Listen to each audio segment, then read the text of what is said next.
We all know the guy, the one who replies to messages in 2 seconds flat. He buys the flowers, sends the good morning texts, and listens to stories he has no interest in, all to prove he's reliable. And his reward is usually being left on red. Society teaches us that attraction is a logical exchange, where good deeds purchase affection. If you act the part of the perfect partner, you expect a specific romantic return on your investment.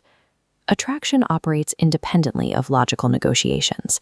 It functions as a primal biological short circuit, a glitch in our ancient survival mechanisms that bypasses the rational mind entirely. The psychiatrist Carl Jung observed that individuals rarely fall in love with a person. They fall into the unresolved tensions of their own subconscious minds. Triggering the brain's ancient mechanisms for unpredictability and tension turns a simple interest into a consuming obsession. Think of attention as an economy.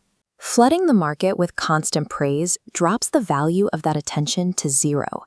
Strategic silence creates a psychological vacuum that the other person feels an instinctive urge to fill. People accustomed to being worshipped develop a social mask.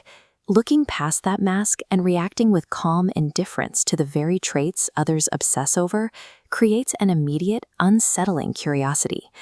The man who agrees with everything becomes a satellite, orbiting someone else's life.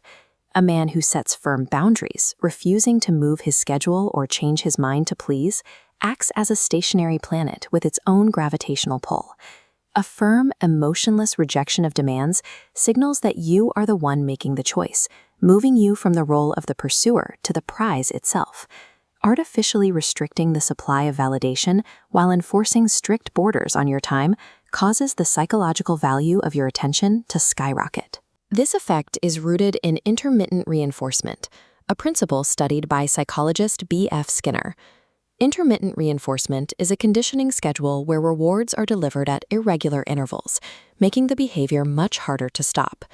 In Skinner's experiments, a rat given a food pellet every single time it pressed a lever would only eat when hungry. But if the lever delivered food randomly, sometimes a lot, sometimes nothing, the rat would obsessively press it until it collapsed. Human neurochemistry reacts to predictable texting and constant availability by flatlining dopamine receptors. There is no thrill because the reward is guaranteed. The dopamine pendulum relies on the swing between warm availability and cold, unexplained distance. This chart shows volatile spikes when the brain cannot predict rewards. The highest dopamine surge happens exactly when relief follows intense anxiety. The brain becomes addicted to this violent neurochemical roller coaster of anxiety followed by intense relief. This addiction is sustained by the Zeigarnik effect. It's a psychological phenomenon where people remember uncompleted tasks better than completed ones because the brain seeks closure. You can trigger this by sowing future memories, describing a sensory-rich experience, like the specific smell of a hidden coffee shop, and then moving on without setting a date. This plants a vivid image that they will keep replaying as they wait for the scene to actually happen. The triangle of desire increases this tension through social proof. Perceived interest from outside competition instantly multiplies a man's value in the eyes of his target. You create the magic of the unfinished by abruptly ending a conversation or a date at its absolute peak, instead of letting it wind down. Leaving a narrative loop intentionally open forces the target's subconscious to stay awake, obsessively trying to find closure. Controlling the end of an interaction ensures that your presence occupies the empty spaces in their mind long after you have physically left the room.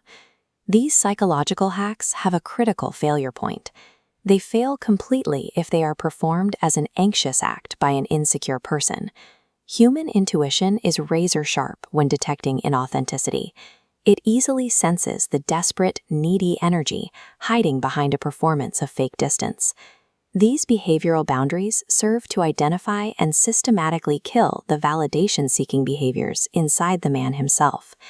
The ultimate psychological goal is self-sovereignty, a state where your life, internal purpose, and boundaries legitimately outweigh the desire for any external relationship. Genuine influence is the byproduct of transforming yourself into a person who no longer needs the very attention they are trying to attract.